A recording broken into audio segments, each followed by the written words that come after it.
Good morning मित्रांनो. उज्जैनमध्ये आता आम्ही आहोत स्टेला. उज्जैनमध्ये स्कॅम होतं हे फक्त पाहिलं होतं, म्हणजे ऐकलं होतं रीलवरती. आज आमच्यासोबत एक छोटासा स्कॅम झाला आहे. आम्ही उज्जैनला येण्याच्या एक वीक आधी ना एक हॉटेलमध्ये रूम बुक केलं होतं. माझ्याकडे दाखवतं हर्ष ते हे बघा. रूम बुकिंगची पूर्ण डिटेल आहे आमच्याकडे. 8,000 रुपये देऊन ॲडव्हान्स, म्हणजे पूर्ण फुल पेमेंट केलं होतं ॲडव्हान्समध्ये आणि रूम बुक केलं होतं. पुढे महाकाल धर्मशाळा म्हणून होतं. तर आम्ही जास्त इन्क्वायरी नाही केली. जिथे महाकालचं नाव आहे तिथे आम्ही जास्त इन्क्वायरी नाही केली. तर 22 तास बाईक राईड करून आम्ही जेव्हा या लोकेशनला पोचलो तेव्हा ते प्लेसच नाही आहे असं ते, म्हणजे आम्ही इकडे आजूबाजूला लोकांना ती तिकीट पण दाखवली तर ते बोलले की हे फेक आहे, हे स्कॅम झालं आहे तुमच्यासोबत. तेवढी हालत खराब झाली, तेवढी थंडी आहे ना इकडे MP मध्ये.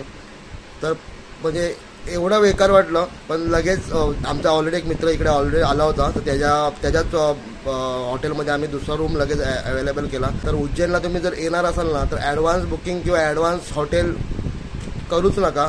तुम्ही ऑन द स्पॉट, तुम्हाला इथे हॉटेल्स आणि सगळे अवेलेबल आहेत, भरपूर बऱ्यापैकी अवेलेबल आहेत इकडे. तर ऑनलाईन बुकिंगच्या भानगडीत पडू नका. आम्ही ऑनलाईन बुकिंग करून पस्तावलो. देवाच्या नावाने तुम्ही जर स्कॅम करत असाल तर चुकीचं आहे. आज आमचे 8,000 गेले, उद्या तुझे 880 नको जाऊ दे, म्हणजे एवढंच कमवलं. तर एक सांगायचं होतं, ज्या लोकांपर्यंत ही व्हिडिओ पोचेल ती पोचेल, पण स्कॅम होत आहेत.